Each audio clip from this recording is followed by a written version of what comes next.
ጤና ይስጥልን የተከበራችሁ የዜና ቤት ሚዲያ ቤተሰቦች እንደምን አላችሁ?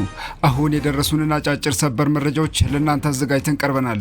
ወደ ሰበር መረጃዎቹ ስናልፍ በቅድሚያ የምታደምጡት መረጃ ዓለም ባንክ ለኢትዮጵያ የ13.4 ቢሊዮን ዶላር የ10 ዓመት ግዙፍ የፋይናንስ እቅድ ይፋ ያደረገ ቢሆንም ከጀርባው ግን ጥብቅ ቅድመ ሁኔታዎችን ከፍተኛ ስጋት ሲል ያስቀመጣቸውን አነጋጋሪ ማስጠንቀቂያዎች ይዟል። ሌላኛው ዜናችን ፕሬዝዳንት ትራምፕ በኢራን ምስጢራዊ የኒውክሌር ተራራ ላይ እጅግ ከባድ ጥቃት እንደሚፈጽሙ ይፋ አደረጉ።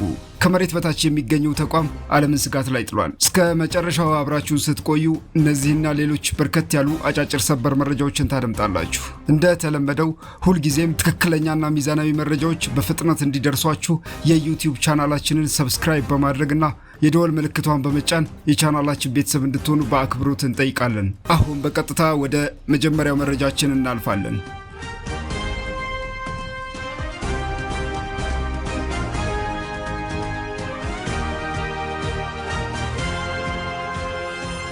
ለኢትዮጵያ ኢኮኖሚ እጅግ ትልቅ ትርጉም ያለውና በሚቀጥሉት 10 ዓመታት ውስጥ የሚተገበረውን አዲሱን የዓለም ባንክ የሀገር አጋርነት ማዕቀፍ ዝርዝር መረጃ ይዘንላችሁ ቀርበናል። እንደ አውሮፓውያኑ አቆጣጠር ከ2027 እስከ 2036 በሚቆየው በዚህ ማዕቀፍ ዓለም ባንክ ለኢትዮጵያ ኢኮኖሚ እጅግ ትልቅ ትርጉም ያለውና በሚቀጥሉት 10 ዓመታት ውስጥ የሚተገበረውን አዲሱን የዓለም ባንክ የሀገር አጋርነት ማዕቀፍ ዝርዝር መረጃ ይዘንላችሁ ቀርበናል። እንደ አውሮፓውያኑ አቆጣጠር ከ2027 እስከ 2036 በሚቆየው በዚህ ማዕቀፍ ዓለም ባንክ ለኢትዮጵያ የ13.4 ቢሊዮን ዶላር የፋይናንስ ድጋፍ ለማድረግ አቅዷል። ነገር ግን ይህ ገንዘብ ዝም ብሎ የሚለቀቅ ሳይሆን ሀገሪቱ የምታደርገው የኢኮኖሚ ሪፎርም አፈጻጸም፣ የፖሊሲዎች መረጋጋትና የፕሮጀክቶች ውጤታማነት ላይ ተመስርቶ በየደረጃው የሚሰጥ ይሆናል። ይህ አዲስ እቅድ ከመጀመሩ በፊት ባለው ሁኔታ ማለትም እስከ 2026 ድረስ በስራ ላይ ባለው የዓለም ባንክ የፋይናንስ ስብስብ ኢትዮጵያ የ16 ቢሊዮን ዶላር ፕሮጀክቶች አሏት። ከዚህ ውስጥ 13 ቢሊዮን ዶላር ከዓለም አቀፍ የልማት ማህበር የተገኘ ሲሆን 2.5 ቢሊዮን ዶላሩ ለቀጠናዊ ፕሮጀክቶች፣ 940 ሚሊዮን ዶላሩ ደግሞ ከትረስት ፈንድ የተመደበ ነው። አዲሱ የ10 ዓመት ማዕቀፍ ደግሞ ይህንን የፋይናንስ ፍሰት ለማስቀጠል ያለመ ቢሆንም የሪፎርም ስራዎች ከተደናቀፉ ወይም ፕሮጀክቶችን የማስፈጸም አቅም ከተዳከመ ባንኩ የገንዘብ ድጋፉን እንደሚያስተካክልና የልማት ፖሊሲ ድጋፎችን ሊያዘገይ እንደሚችል አስጠንቅቋል። በሌላ በኩል ሀገሪቱ የማክሮ ኢኮኖሚ መረጋጋትን አጠናክራ ከቀጠለች ከተለመደው ዝቅተኛ ወለድ ካለው የልማት ማህበር ድጋፍ በተጨማሪ ከመልሶ ግንባታና ልማት ባንክ ጋር የተቀናጀ የፋይናንስ ስርዓት የምታገኝበት ዕድል ይፈጠራል። ከዚህም በላይ ማዕቀፉ የግል ዘርፉን ለማጠናከር ትልቅ ትኩረት የሰጠ ሲሆን በ2025 ከነበሩ 6.9 ቢሊዮን ዶላር የግል ዘርፍ ካፒታል ተነስተው በ10 ዓመታት ውስጥ የ10.9 ቢሊዮን ዶላር የማንቀሳቀስ ግብ ተይዟል። ይህንንም ለማሳካት እንደ ዓለም አቀፍ የፋይናንስ ኮርፖሬሽንና የባለብዙ ወገን የኢንቨስትመንት ዋስትና ኤጀንሲ ያሉ ተቋማት ዋስትናና ድጋፍ በመስጠት የግል ባለሀብቶችን ወደ ግብርና፣ ማኑፋክቸሪንግና መሰረተ ልማት እንዲገቡ ይደረጋል። ሌላው የዚህ ማዕቀፍ ትልቅ ግብ የሀገር ውስጥ የታክስ ገቢን ማሳደግ ነው። በአሁኑ ወቅት ከሀገሪቱ ጠቅላላ ሀገር ውስጥ ምርት 8 በመቶ ገደማ የሆነውን የታክስ ገቢ በ5 ዓመታት ውስጥ ወደ 12 በመቶ፣ በ10 ዓመታት ውስጥ ደግሞ ወደ 15 በመቶ ለማድረስ ታቅዷል። ይህ የሚሆነውም የታክስ መሰረትን በማስፋት የታክስ ሕግ ተገዥነትን በማሻሻልና የጉምሩክና ዲጂታል አሰራሮችን በማጠናከር ነው። በተጨማሪም መንግስት በባለቤትነት የሚያስተዳድራቸውን ድርጅቶች ፊስካል ስጋት የመቆጣጠርና የበጀት ደንቦችን የማጠናከር ስራዎች ይጠበቃሉ። ሆኖም ግን ዓለም ባንክ በኢትዮጵያ ያለውን የፖለቲካና የአስተዳደር ሁኔታ ከፍተኛ ስጋት ያለው ብሎ ፈርጆታል። ለዚህም በቅርብ ጊዜ እየታዩ የፖለቲካ ውጥረቶችን፣ በየክልሎቹ ያሉ ግጭቶችና ማህበራዊ ያለመረጋጋቶችን እንደ ምክንያት ተጠቅሷል። እነዚህ ግጭቶች የፕሮጀክቶችና የአገልግሎት አሰጣጥ ላይ እንቅፋት እንዳይሆኑ ባንኩ የስጋት ክትትል እንደሚያደርግ፣ አስፈላጊ ከሆነም በሶስተኛ ወገን ተቋማት አማካኝነት ፕሮጀክቶችን ለማስፈጸም እንደሚሰራ ገልጿል። የጸጥታ ሁኔታው ከከፋም የፕሮጀክት ትኩረቱን ወደ ተመረጡ ዘርፎችና የመልሶ ማቋቋም ስራዎች እንደሚያዞር አስታውቋል። በሌላ ዜና መላውን ዓለም እያነጋገረ ስላለውና የአሜሪካ ፕሬዝዳንት ዶናልድ ትራምፕ በቅርብ ጊዜ ውስጥ እጅግ ከባድ ጥቃት እንፈጽምበታለን ብለው ስለዛቱበት ሚስጥራዊው የኒውክሌር ተቋም ሰበር መረጃ ይዘንላችሁ መጥተናል። ጉዳዩ በቅርቡ በፕሬዝዳንት ትራምፕ በሰጡት አስተያየት ላይ ፒካክስ ወይም በሀገሬው አጠራር ኮላን ጋዝላ ተብሎ ስለሚጠራው ከመሬት በታች ያለ ምስጢራዊ ተራራ ማንሳታቸውን ይከተላል። እንደ ዘገባዎች ከሆነ ኢራን የዩራኒየም ማብላያ ማሽኖቿን ወደዚህ ተራራ አዘዋውራለች የሚል ጥርጣሬ ያደረባት አሜሪካ ተቋሙ ገና ሙሉ በሙሉ ወደ ስራ ባይገባም ጥቃት ልታደርስበት እንደምትችል አስጠንቅቃለች። ይህ ደግሞ በዓለም አቀፍ ደረጃ ትልቅ ስጋትን ፈጥሯል። ነገሩ እንዴት ተጀመረ ካላችሁ ታሪኩ የሚጀምረው እንደ ኤሮፓውያን አቆጣጠር በሐምሌ 2020 ነው። በወቅቱ ከኢራን ዋና ከተማ ቴሄራን በስተደቡብ 220 ኪሎ ሜትር ርቀት ላይ በምትገኘው ኢስፋሃን ግዛት ናታንዝ በተባለው ስፍራ የሚገኘው የኢራን ዘመናዊ የዩራኒየም ማብላያ ማዕከል በፍንዳታ ተመታ። ኢራን ድርጊቱን የአሻጥር ጥቃት ስትል የጠራችው ሲሆን በርካታ ዘገባዎች እስራኤልን ተጠያቂ ቢያደርጉም እስራኤል ግን ኃላፊነት አልወሰደችም። ከጥቂት ወራት በኋላ የኢራን የአቶሚክ ኢነርጂ ድርጅት ኃላፊ የነበሩት አሊ አክበር ሳሌህ የወደመውን ተቋም ለመተካት የበለጠ ዘመናዊ ትልቅና አጠቃላይ የሆነ አዲስ ማዕከል በቅርብ በሚገኝ ተራራ ውስጥ እንደሚገነባ ይፋ አደረጉ። በዚያው ዓመትም ከናታንዝ 2 ኪሎ ሜትር ያህል ርቀት ላይ በሚገኘው ኮላንግ ጋዝላ ወይም ፒካክስ ተራራ ውስጥ የግንባታ ምልክቶች መታየት ጀመሩ። ከባህር ጠለል በላይ 1608 ሜትር ከፍታ ባለው በዚህ ተራራ ላይ የተነሱ የሳተላይት ምስሎች በምስራቅ በምዕራብና በደቡብ በኩል የዋሻ መግቢያዎች መጠናከራቸውና ኮንክሪት መደረጋቸውን ያሳያሉ። በዚያው ዓመት ሰኔ ወር ላይ ኢራን ከእስራኤል ጋር ካደረገችው የ12 ቀን ጦርነት በኋላ ደግሞ ወደ ስፍራው የሚወስዱ መንገዶችን ይበልጥ በማጥበቅ በዙሪያው አጥራጥራለች። ይሁን እንጂ መቀመጫውን አሜሪካ ያደረገው የሳይንስና የዓለም አቀፍ ደህንነት ኢንስቲትዩት ISIS እና የስትራቴጂክና ዓለም አቀፍ ጥናት ማዕከል CSIS ባደረጉት ትንተና ተቋሙ አሁንም ሙሉ በሙሉ ወደ ስራ እንዳልገባ ገልጸዋል። እንደ ባለሙያዎች ግምት ይህ ቦታ አነስተኛ መጠን ያለው የዩራኒየም ማበልጸጊያ ተቋም ወይም የኒውክሌር ቁሳቁሶችን ከጥቃት መከላከያ ሊሆን ቢችልም እስካሁን የኒውክሌር ማሽኖች ስለመተከላቸው የሚያሳይ መረጋገጫ የለም።